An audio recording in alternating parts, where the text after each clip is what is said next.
ये कहानी यहाँ तक समझना जरूरी है क्योंकि रतन टाटा एक प्रिविलेज रिच फैमिली में होने के बावजूद भी 1868 में जमशेदजी टाटा ने की थी। तब उन्होंने टाटा आयरन और स्टील कंपनी टिस्को का फाउंडेशन रखा। और जैसे कि हमने बात की कि 1962 में रतन टाटा ने ग्रुप को ज्वाइन किया। लैंड रोवर के प्रॉफिट फिगर्स को देखकर आज ये डिसीजन उनकी सबसे बड़ी कामयाबी के रूप में दिखता है। टाटा कंसल्टेंसी सर्विस TCS को एक ग्लोबल IT जाइंट बनाने में उनकी बहुत स्ट्रेटेजिक लीडरशिप का बड़ा हाथ है। टाटा दुनिया के सबसे अमीर आदमी क्यों नहीं बन पाए, उसका सबसे बड़ा रीजन यही था कि टाटा की मोस्टली वेल्थ वो डोनेट कर देते थे।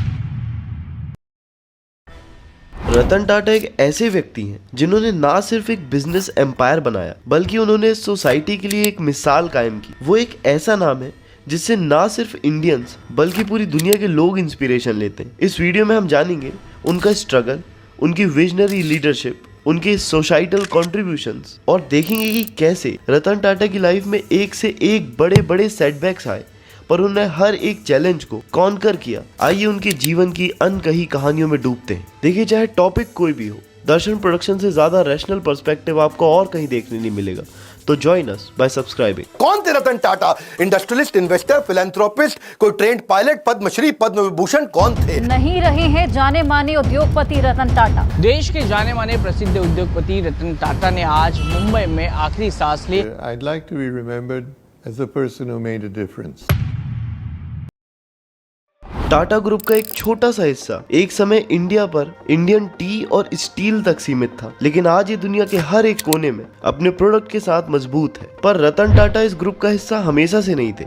सर रतन नवल टाटा 1937 में एक पारसी फैमिली में पैदा हुए थे। इनका बचपन मुंबई में बीता था, पर इनका बचपन आसान नहीं था क्योंकि उनके पेरेंट्स का तलाक हो गया था, वो भी तब जब रतन टाटा सिर्फ 10 साल के थे। ये जो पर्सनल चैलेंजेस थे इन्होंने इनकी शुरुआती लाइफ में काफी इफेक्ट डाला, लेकिन इन्होंने कभी भी इसे अपने सक्सेस के रास्ते में नहीं आने दिया। रतन टाटा की एजुकेशन पहले मुंबई के कुछ स्कूल में हुई थी, जैसे जॉन कैनन स्कूल और कैंपेन स्कूल, और फिर वो गए कॉर्नेल यूनिवर्सिटी आर्किटेक्चर की डिग्री लेने, और फिर उन्होंने एडमिशन लिया हार्वर्ड बिजनेस स्कूल में। वहां पे वो मैनेजमेंट कोर्स कर रहे थे। उस कोर्स को कंप्लीट करने के बाद उनके अंदर काफी चेंजेस आए थे और वो बार बार कहते हैं कि उस कोर्स के बाद मुझे लीडरशिप के लिए काफी सारी चीजें पता लगी। ये कहानी यहाँ तक समझना जरूरी है क्योंकि रतन टाटा एक प्रिविलेज रिच फैमिली में होने के बावजूद भी कभी भी सिर्फ अपनी फैमिली लेगेसी के दम पर नहीं जीते। उन्होंने अपनी मेहनत और डेडिकेशन से इस पूरे बिजनेस को बनाया। टाटा जब US से वापस आए तब ईयर 1962 था और उस समय रतन टाटा ने टाटा ग्रुप को ज्वाइन किया, पर इनका करियर इतना आसान नहीं था। शुरुआत में इन्होंने इस ग्रुप को एज अ ट्रेनी ज्वाइन किया। उन्होंने अपने हाथ से स्टील शीट्स बनाने का काम किया जिससे उन्हें फैक्ट्री की असली दुनिया पता चली। ये उनका पहला कदम था एक ऐसे ग्रुप में जो दुनिया भर में प्रसिद्ध था। रतन टाटा को ये समझना था कि उनकी पोजीशन सिर्फ उनके सरनेम से नहीं बल्कि उनकी काबिलियत से है। उन्होंने अपने सीनियर कलीग से सीखा और उनके साथ काम करते रहे। उन्होंने टाटा ग्रुप की फाउंडेशनल वैल्यूज को समझा। क्या वो सिर्फ रतन टाटा है या एक कैपेबल लीडर भी बन सकते? उन्होंने रियलाइज किया कि उन्हें खुद को प्रूव करने के लिए मेहनत करनी होगी। 1991 में जब उन्हें टाटा ग्रुप का चेयरमैन बनाया गया, उनके ऊपर काफी सारी एक्सपेक्टेशंस थी। बहुत से लोग सोच रहे थे कि वो JRD टाटा की तरह लीडरशिप दे पाएंगे या नहीं, लेकिन उन्होंने अपनी कैपेबिलिटीज को साबित करते हुए दिखाया कि वो एक कमाल के विजनरी लीडर। अब देखिए, बहुत से रईस लोगों के बारे में ऐसी छोटी मोटी अफवाहें आती रहती है और हमें लगता है कि ये पता नहीं सच होंगी या नहीं, पर रतन टाटा के बारे में सच है। टाइम्स ऑफ इंडिया के अनुसार भी रतन टाटा अपनी शुरुआत में एक ट्रेनी के रूप में काम किया करते थे, जहां उन्होंने स्टील फैक्ट्री में काम किया जो उनके करियर का एक अहम हिस्सा बना। पर यह समझने के लिए कि रतन टाटा ने टाटा ग्रुप को कितना आगे बढ़ाया है, हमें यह समझना बहुत जरूरी है कि रतन टाटा के आने से पहले टाटा ग्रुप कहां तक पहुंचा था। देखिए, इस ग्रुप की शुरुआत 1868 में जमशेदजी टाटा ने की थी। तब उन्होंने टाटा आयरन और स्टील कंपनी टिस्को का फाउंडेशन रखा। उनका विजन था कि एक ऐसा स्टील प्लांट बनाए जो देश की अपनी जरूरतों को पूरा कर सके। 1907 में टिस्को ने स्टील प्रोडक्शन शुरू किया और ये इंडिया की इंडस्ट्रियल ग्रोथ की शुरुआत भी थी। जमशेदजी टाटा के बाद उनके बेटे डोराबजी टाटा ने ग्रुप को आगे बढ़ाया। जहां उन्होंने टाटा पावर और टाटा केमिकल्स जैसे वेंचर्स का सपना रखा, वहीं 1932 में JRD टाटा ने लीडरशिप संभाली और टाटा एयरलाइंस को शुरू किया। जो बाद में एयर इंडिया बना। जे.आर.डी. टाटा ने अपने टेन्योर के दौरान टाटा ग्रुप को डाइवर्सिफाई किया और सोशल रिस्पॉन्सिबिलिटी पर भी फोकस किया। उन्होंने टाटा मेमोरियल हॉस्पिटल जैसे इनिशिएटिव्स के जरिए सोसाइटल अपलिफ्टमेंट का भी ध्यान रखा। 1970s तक टाटा ग्रुप दुनिया भर तक पहुंच चुका था और एक बहुत ही बड़ा ब्रांड बन गया था। टाटा ग्रुप को सब इंजीनियरिंग और टेक्नोलॉजी की फील्ड में जानते थे। दी इकोनॉमिक टाइम्स के मुताबिक टाटा ग्रुप अपने एक्सपेंशन के दौरान 1970s में इंडिया के लीडिंग इंडस्ट्रियल ग्रुप्स में से एक बन गया था। और जैसे कि हमने बात की कि 1962 में रतन टाटा ने ग्रुप को ज्वाइन किया और 1991 तक वो टाटा ग्रुप में काम करते रहे और 1991 वो समय था जब वो चेयरमैन बने। टाटा ग्रुप के एक्सपेंशन में रतन टाटा के टेन्योर में सबसे बड़ा टर्निंग पॉइंट तब आया जब उन्होंने जैगुआर लैंड रोवर का एक्विजिशन किया 2008 में। The introduction of both Jaguar and Land Rover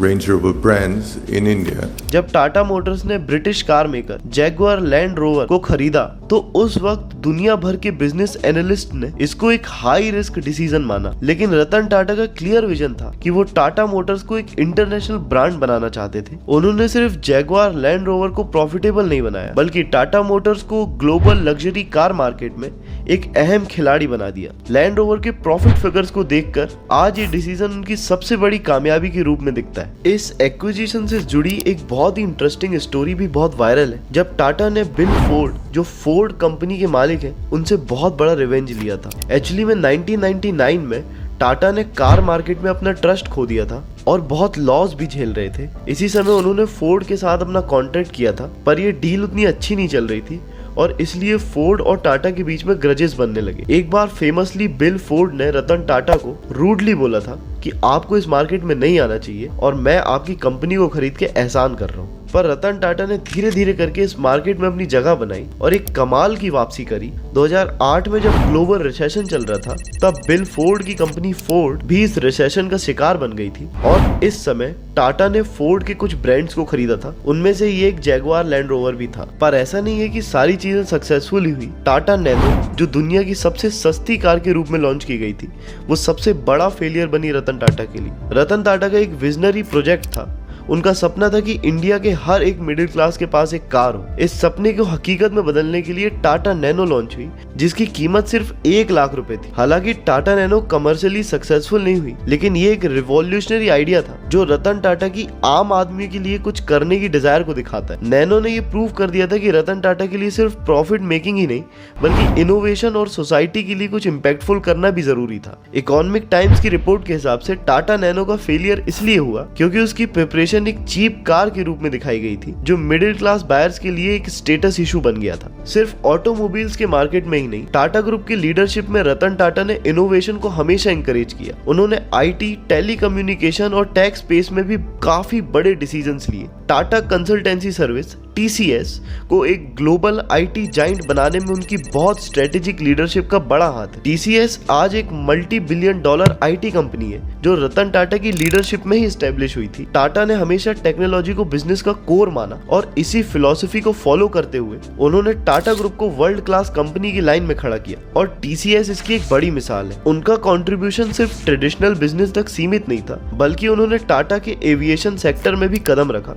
जब उन्होंने एयर एशिया इंडिया और विस्तारा एयरलाइंस को लॉन्च किया। देखिए, ये बात तो हम सबको ही पता है कि रतन टाटा सिर्फ एक बिजनेसमैन नहीं थे बल्कि एक विजनरी फिलैंथ्रोपिस्ट भी थे। टाटा ट्रस्ट के जरिए उन्होंने कई सोशल प्रोजेक्ट्स को सपोर्ट किया जिसमें education, health care, rural development पे फोकस किया गया है। रतन टाटा का मानना था कि एक सक्सेसफुल बिजनेस ऐसा होना चाहिए जो सोसाइटी को भी कुछ वापस दे। टाटा ट्रस्ट आज इंडिया के कई सोशल कॉजेज के लिए करोड्स ऑफ कंट्रीब्यूशंस करता है। फोर्ब्स इंडिया के मुताबिक टाटा ट्रस्ट हर साल 60% से ज्यादा प्रॉफिट डोनेट करता है, जो उनके सोशल रिस्पॉन्सिबिलिटी कमिटमेंट का एक बड़ा हिस्सा है। इसी से जुड़ा एक बड़ा मुद्दा ये भी है कि टाटा दुनिया के सबसे अमीर आदमी क्यों नहीं बन पाए। उसका सबसे बड़ा रीजन यही था कि टाटा की मोस्टली वेल्थ वो डोनेट कर देते थे। जैसे कोविड-19 के समय भी रतन टाटा ने देश के प्रति अपने दायित्व को दिखाया था। उन्होंने 500 करोड़ की मदद से health care facilities, vaccine distribution और ऐसी कई चीजों में सोसाइटी को कंट्रीब्यूट किया। रतन टाटा ने इस समय में फेमसली कहा था, in tough times we must come together and support those in need. अब देखिए, अगर टाटा की एक मेन क्वालिटी को देखना है तो वो ये है कि वो एक कमाल के लीडर है। उनको दुनिया भर के लीडर से रिस्पेक्ट मिलती है, लेकिन उनकी हम्बलनेस की भी हमेशा से तारीफ होती रही कि वो अपनी लीडरशिप को कभी दिखाते नहीं। उनकी ह्यूमिलिटी उनकी लीडरशिप स्टाइल का कोर थी। टाटा ग्रुप के लोगों ने हमेशा उनको फ्रेंडली, अप्रोचेबल लीडर के रूप में देखा है। एक बड़ा लीडरशिप का एग्जाम्पल है 26/11 मुंबई अटैक। जब यह अटैक हुआ था तब रतन टाटा ने खुद उन फैमिलीज को जो अफेक्टेड थी और अपने एम्प्लॉयज को सपोर्ट किया था, फाइनेंशियली भी और काफी सारे तरीकों से। ताज होटल भी बहुत जल्दी रीबिल्ड हो गया था। रतन टाटा की डेथ के बाद दुनिया भर से कंसोलिडेशंस और ट्रिब्यूट्स आए। बिजनेस लीडर्स, पॉलिटिशियंस और आम जनता ने उनको लेजेंडरी आइकन के रूप में देखा। वो एक इंसान थे जो अपने काम और लेगेसी से हमेशा जिंदा रहेंगे। रतन टाटा की डेथ पर पीएम मोदी ने कहा, India has lost a visionary. His contributions to business and society will remain etched in our memories forever. Ratan Tata ने अपनी पूरी जिंदगी बिजनेस के बियॉन्ड सोचकर जी। उन्होंने हमेशा नए रिस्क लिए और हर फेलियर को एक लर्निंग अपॉर्चुनिटी बनाया। टाटा ग्रुप के थ्रू उन्होंने सिर्फ प्रॉफिट्स नहीं बल्कि एक कल्चर एस्टेब्लिश किया जिसमें ऑनेस्टी, ह्यूमिलिटी और सोशल रिस्पॉन्सिबिलिटी सबसे जरूरी। रतन टाटा की कहानी एक रिमाइंडर है कि ट्रू सक्सेस सिर्फ प्रॉफिट्स से नहीं बल्कि दिल से भी बनाई जा सकती है। मैं उम्मीद करता हूँ कि आपको रतन टाटा की लाइफ, बिजनेस अचीवमेंट्स और लेगेसी के बारे में कुछ पता लगा होगा और आप समय समय पर उनको याद करेंगे। दर्शन प्रोडक्शन की पूरी टीम रतन टाटा को दिल से श्रद्धांजलि देती है। ऐसी ही और इंफॉर्मेटिव डॉक्यूमेंट्रीज के लिए आप दर्शन प्रोडक्शन से जुड़ सकते हैं। हम बने आपके साथ,